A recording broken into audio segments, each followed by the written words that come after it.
Many believe the U.S. is engaged in a war on drugs, but the deployment of advanced warships, such as Ticonderoga-class missile cruisers, to the Caribbean raises questions. Is this solely about narcotics, or does it signal a broader geopolitical struggle? Venezuela, often viewed as a regional underdog, has emerged as a pivotal arena in this contest for influence. Join me with your coffee as we dissect the layers of rhetoric to uncover Washington's strategies in South America. While the U.S. frames its naval presence as a counter-narcotics operation, a deeper analysis reveals multifaceted objectives that extend beyond drug interdiction. The U.S. appears to be intensifying pressure on Venezuela through various means to encourage regime change and reinforce its influence in what it considers its sphere of influence.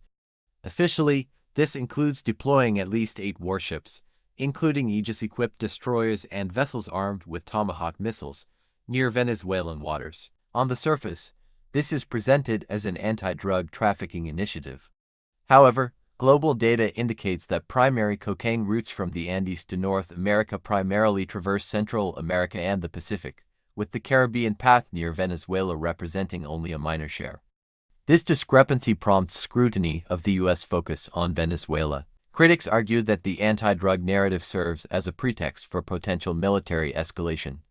Examining U.S. policy toward Venezuela reveals a pattern of progressive measures, from economic sanctions to military posturing, rather than isolated responses. This began with sanctions under President Obama, escalated significantly during Trump's first term, and continues with broad bipartisan consensus.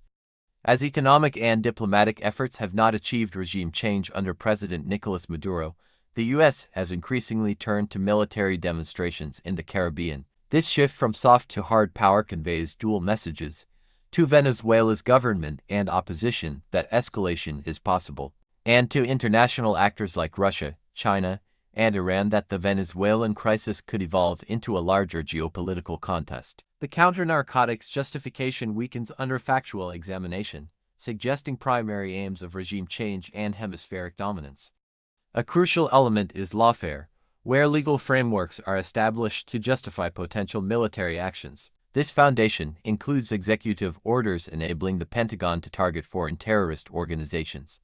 The Trump administration has portrayed Maduro as the leader of the Cartel de los Soles, offering a $50 million reward for his arrest or conviction. The U.S. Department of Justice has reinforced this by designating the group as a terrorist entity.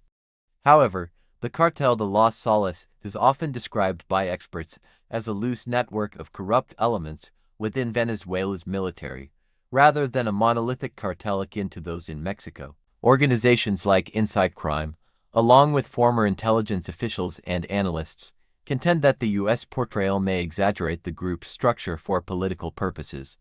Nonetheless, Washington consolidates disparate elements into a unified narco-terrorist narrative, labeling Venezuela a narco-state.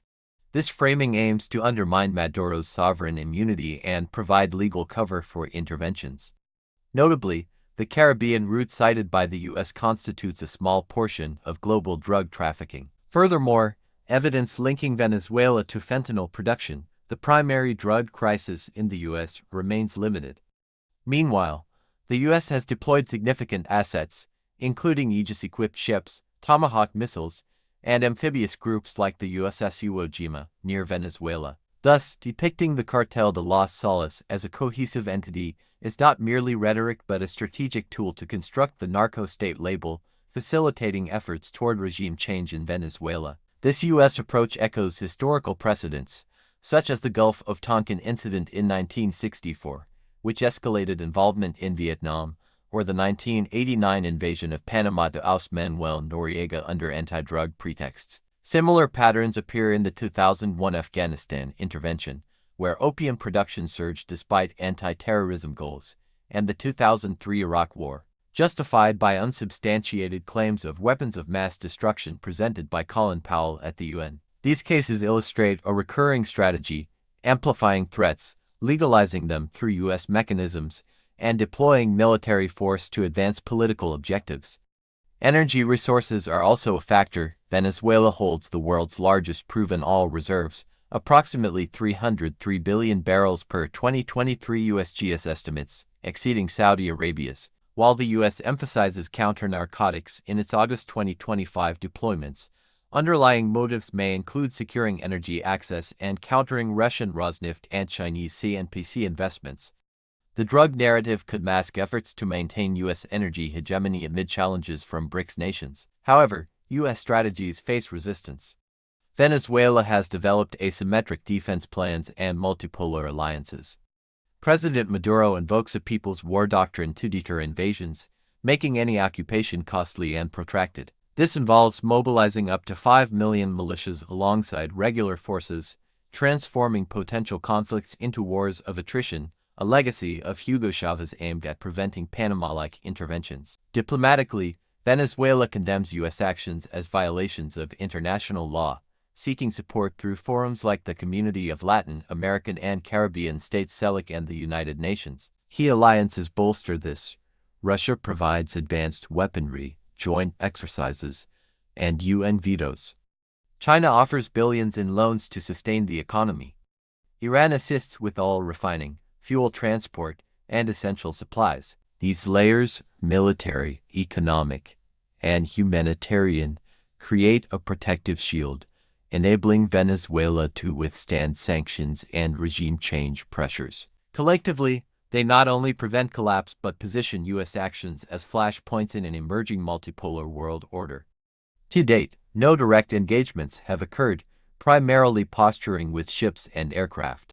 This constitutes psychological warfare, signaling U.S. resolve in the region. The intent is to foster internal discord in Venezuelan institutions, particularly the armed forces, by promoting defections and disrupting command structures without combat. Offshore military displays aim to encourage divisions similar to historical precedents, though Venezuela's military has been fortified through alliances with Russia and Iran. Beyond internal effects, this signals to Cuba, Nicaragua, and Venezuela's allies that the U.S. seeks to reassert dominance in its backyard. Yet, it has sparked regional skepticism. In September 2025, the U.S. deployed 10 F-35 jets to Puerto Rico, evoking Panama's 1989 precedent. However, reactions vary. Brazil discusses protective measures for Maduro, while CELAC criticizes gunboat diplomacy as outdated interventionism. Mexico and Argentina expressed doubts, viewing the anti-drug focus as a veil for geopolitical control. This echoes past operations in Panama and Afghanistan, where drug pretexts masked broader agendas. In Panama, Noriega was removed under drug-fighting claims.